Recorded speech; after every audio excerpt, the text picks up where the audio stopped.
Many of his supporters wanted him to run for a third term in 1974, but Reagan felt he'd accomplished most of what he'd set out to do. Besides, he'd promised himself and his family from the beginning that he would not serve more than 2 terms. In 1976, many of his supporters asked him to make a run for the Republican presidential nomination. Facing a long-shot run against an incumbent president in his own party, he agreed. I've called this press conference to announce that I am a candidate for the presidency and to ask for the support of all Americans who share my belief that our nation needs to embark on a new and constructive course. At the party convention in Kansas City, the votes of 1,140 delegates were needed to win the nomination. When the balloting was over, Reagan had 1,070 votes, 70 votes shy of victory. Gerald Ford won the nomination with 1,187 votes. Ronald Reagan had come close, but not close enough. For a man who hated to lose, it was a big disappointment. Reagan knew that challenging an incumbent president was difficult at best. After Ford lost the general election to Jimmy Carter, the Reagan supporters were once again knocking on his door to run again in 1980. After forestalling a decision and with increasing pressure to run against Carter, Ronald Reagan was once again on the presidential campaign trail. As the campaign got underway in late summer 1980, Americans were trying to cope with the ruthless effects of double-digit inflation, which was eating away their savings, their paychecks, and their way of life, like, as Reagan put it, a horde of locusts. Interest rates were over 15%, depriving millions of American families of the chance to purchase a home. In countless communities, the unemployment rate, like the inflation and interest rates, was in double digits.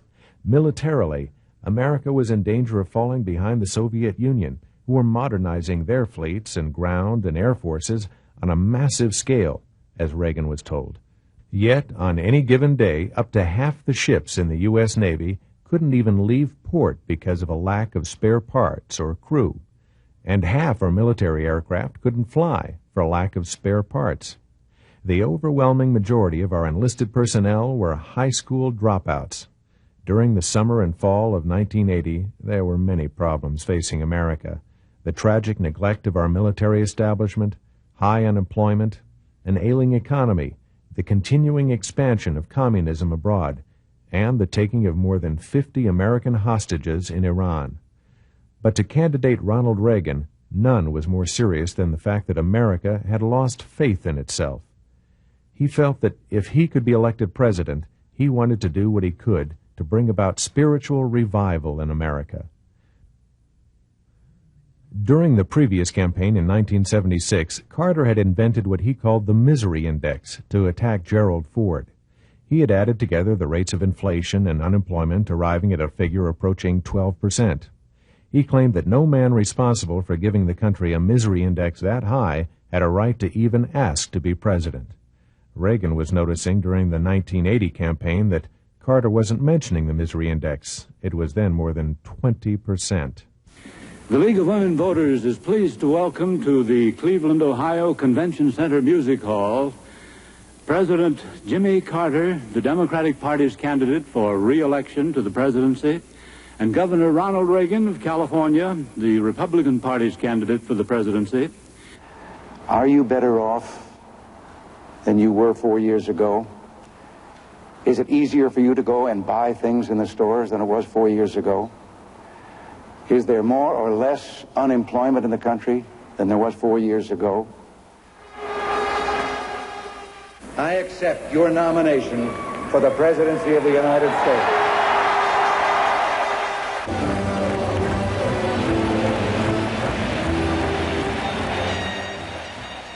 My view of government places trust not in one person or one party, but in those values that transcend persons and parties. But can we doubt that only a divine providence placed this land, this island of freedom, here as a refuge for all those people in the world who yearn to breathe free? Can we begin our crusade, join together in a moment of silent prayer?